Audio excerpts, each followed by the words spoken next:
Dan jangan lupa bahwa peran serta mereka itu bisa mengalihkan isu-isu besar di Republik ini, dan tiba-tiba orang begitu lupa kasus-kasus besar di Republik ini. Siapa mereka ini sebetulnya? Nah, isu tentang ijazah palsu ini kan bukan sehari dua hari, bertahun-tahun. Orang yang korupsi uang triliun rupiah, polisi begitu tangkap, jaksa begitu ambil semua peristiwa-peristiwa penting itu, seketika langsung hilang di ruang publik. Pemeriksaan terhadap tokoh-tokoh tertentu yang terkait dengan pemalsuan data, penipuan, segala macam yang sedang ditangani oleh KPK, hilang total. Rakyat tidak mendapatkan informasi itu lagi. Pertanyaannya, siapa mereka ini? Untuk apa urusannya?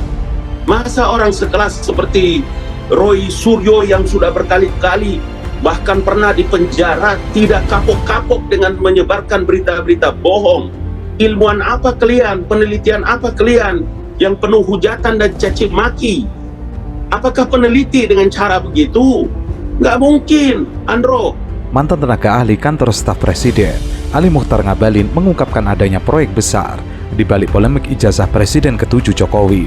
Menurutnya, ada orang-orang yang sengaja mengangkat isu ini untuk menjatuhkan putra Jokowi, Wakil Presiden Gibran Rakabuming Raka. Ali Mochtar Ngabalin mengatakan bahwa permasalahan ijazah palsu ini merupakan proyek terselubung yang sudah dijalankan selama bertahun-tahun. Ali Mochtar mengaku tidak habis pikir dengan yang dilakukan oleh Roy Suryo dengan menuduh Jokowi menggunakan ijazah palsu. Ia mengatakan mestinya para pelapor ijazah Jokowi itu mencari makan dengan cara yang benar, bukan dengan mencaci maki, bahkan sampai menuduh. Dia tidak berdiri sendiri ini barang. Itulah kenapa saya berkali-kali bilang, kalau orang-orang ini punya niat baik, punya etikat baik, tidak begini cara mereka. Tidak begini cara peradabannya menghujat, mencaci maki, mencederai. Dari satu kasus ke kasus lain, fufu fafa, fufu fefe dan segala macam. Nggak selesai, mereka pindah lagi, nggak selesai, pindah lagi. Bagaimana caranya mereka menjatuhkan harkat dan martabat Jokowi dan keluarganya, tidak selesai-selesai. Tudingan Bang Ngabalin jelas ini Bang, Abang menyebutkan satu nama. Tanyakan semua flora dan fauna di atas bumi dan di bawah kolong langit ini. Tidak masuk akal langkah-langkah ini. Karena itulah saya bilang, ini permainan panjang, ini proyek besar ini bos. Tidak mungkin tidak punya biaya, pasti menelan biaya yang sangat banyak. Siapa-siapa yang nongol di depan televisi, di layar kamera, ditulis semua itu, saya tahu, saya mengerti. Karena saya ada di kantor staf presiden pada waktu itu. Saya berkomunikasi, mereka menelpon saya, mereka menceritakan masalah mereka kepada saya. Jangankan mereka yang sudah berhenti, ada yang saja masih menjabat sebagai duta besar, yang diangkat, diberikan kehormatan oleh Jokowi dalam pangkat dan jabatan. Masih juga otaknya tidak lurus-lurus. Tokoh ilmuwan punya latar belakang pendidikan. Lucu. Seperti orang tidak pernah punya peradaban, tidak punya latar belakang. Manusia seperti apa kamu orang itu? Menurutnya, ada maksud terselubung yang dimiliki para pelapor ijazah Jokowi tersebut. Bahkan Ngabalin membocorkan bahwa ada sejumlah pelapor ijazah Jokowi yang pernah curhat kepadanya. Ali Mochtar Ngabalin membocorkan soal proyek besar dengan uang banyak di balik kasus ijazah Jokowi. Dengan adanya laporan Jokowi, Ngabalin berharap hal tersebut bisa menjadi pelajaran penting. Ia meyakini bahwa Roy Suryo dan kawan-kawan akan dijebloskan ke dalam penjara. Saya ini guru besar, Andro. Saya tahu kalau cara bekerja ilmiah itu tidak begitu. Seorang peneliti tidak bekerja seperti begitu. Masa mereka mencaci maki, menghujat, mencederai, tiba-tiba lahir sebagai seorang pahlawan, sebagai peneliti. Peneliti apa dengan mulutmu kayak begitu? Menghujat dan mencaci maki orang, mencederai harkat dan martabat pribadinya. Luar biasa loh tingkat kesabaran seorang Pak Jokowi itu. Dari hari ke hari, dari tahun ke tahun, sampai pada puncaknya. Kita tahu kan karakter orang Solo yang punya kewibawaan begitu luar biasa. Senyumnya manis, bertahun-tahun menunggu, sampai pada harkat dan martabatnya beliau merasa tertusuk, beliau merasa sangat amat kecewa dan tersinggung. Sudah sampai pada titik puncaknya, beliau datang sendiri sebagai seorang pribadi, mantan kepala negara, melaporkan, menenteng itu ijazahnya, melapor. Belum juga. Hei, apa yang salah dengan wajah dan perilaku kalian? Siapa melahirkan kamu orang? Kenapa begitu alat dan kelakuannya seperti itu? Bukan peneliti itu, Sementara hal tersebut dibantah oleh Roy Suryo. Ia mengaku tidak memiliki kepentingan politik dalam kasus ijazah Jokowi. Kini meski Barreskrim Polri sudah menyatakan ijazah Jokowi identik dan menghentikan kasus aduan TPUA, tapi Roy Suryo tetap tidak percaya. Ia bahkan menganggap bahasa identik dengan otentik dalam pembuktian keaslian ijazah Jokowi. Barreskrim Polri hanya menyatakan ijazah tersebut identik dengan pembanding. Roy tetap menanti Jokowi menunjukkan ijazahnya di pengadilan. Jadi gini, soal tuduhan seseorang itu menurut saya ngaco dan ngawur ya gitu. Artinya dia malah menebar hoax ya gitu. Jadi karena sama sekali sikap dari saya secara pribadi, Dr. Rismon, kemudian Dr. Tifa dan beberapa teman-teman peneliti ini adalah sikap-sikap seorang ilmuwan, seorang peneliti, dan tidak ada hubungannya sama sekali dengan kelompok atau aktivis tertentu. Bahkan kami pun sebenarnya bukan bagian dari karena kami ini adalah ahli yang kemudian diminta datang. Bahkan ketika kami meneliti di Jogja pun waktu itu kami datang sendiri, pulang sendiri, ongkos sendiri, tidak ada apapun. Jadi kalau ada orang yang menuduh kami itu, saya kira itu otaknya palsu.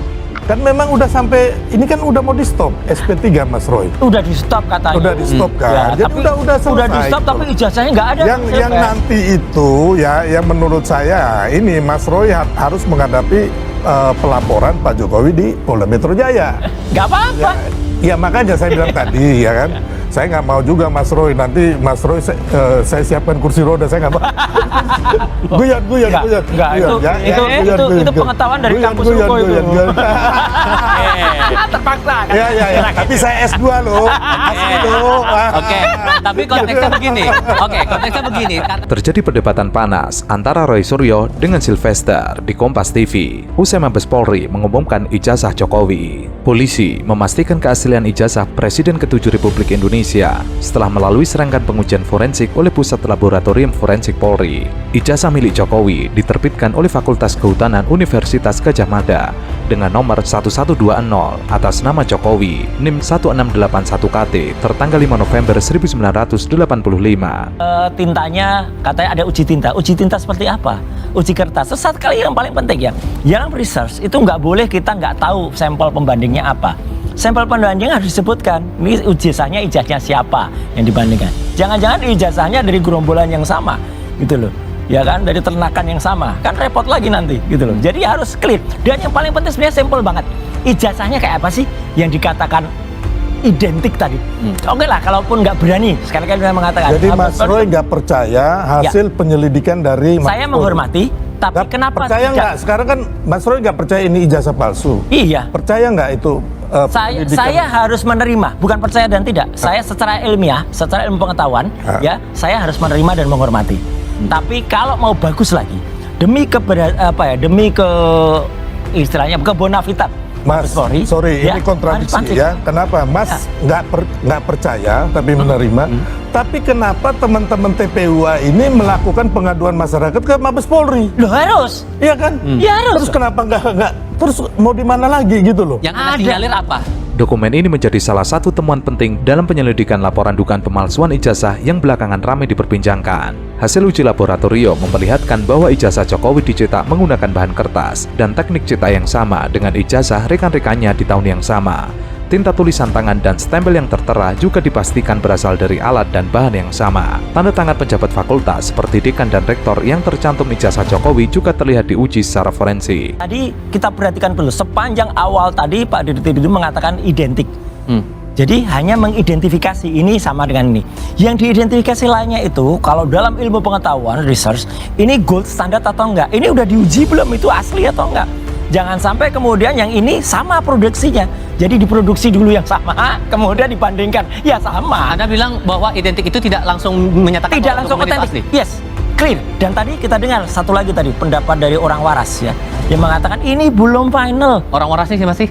Tadi ada wawancara di Pak Refli kan? Nah, jadi itu clear. Ini belum final, Mas. Jadi yang final itu adalah pengadilan. Apalagi kalau final dan binding itu mengatakan ini belum. Ini baru sepotong cercah alat bukti yang kemudian diverifikasi, disampaikan oleh Puslapor Mabes Polri. Jadi ini bagian dari nanti langkah yang nanti harus ada ahli yang dihadirkan untuk menguji itu. Jadi hasil yang ilmiah itu harus berani diuji lagi. Satu lagi paling penting, Mas. Apa tuh? tadi panjang kali lebar terangan. Mana ijazahnya? Selain ijazah, Bareskrim juga menelusuri skripsi Jokowi yang berjudul Studi tentang Pola Konsumsi Kayu Lapis pada Pemakaian Akhir di Kota Madia, Surakarta. Skripsi tersebut diketik menggunakan mesin tik tipe Pika, sesuai dengan jenis umum yang digunakan pada era 1980-an. Lembar pengesahan skripsi dicetak menggunakan handpress atau letterpress yang ditandai dengan permukaan tulisan yang tidak rata atau cekung jika diraba. Gerakan-gerakan semacam ini. Nggak bisa menerima kekalahan. Gini, ada hasil otopsi, misalnya soal Joshua itu, yang kemudian hasil otopsinya waktu itu dari kepolisian, kemudian di challenge, kemudian ada ekshumasi. Makanya Mas, jadi independen. gini loh, Mas. Ini pun harus berani di challenge, Mas. Mas, mereka kalau Ya. mau menuduh orang itu punya ijazah palsu, harus punya bukti bahwa ini ijazah orang ini palsu. Justru Tahun berapa? Sorry. Justru ijazahnya keluarin dulu. Nggak bisa Mas itu Iya. memfitnah orang. Nggak fitnah, nggak ada. Oh, fitnah ini, makanya Anda nanti kena loh, ya.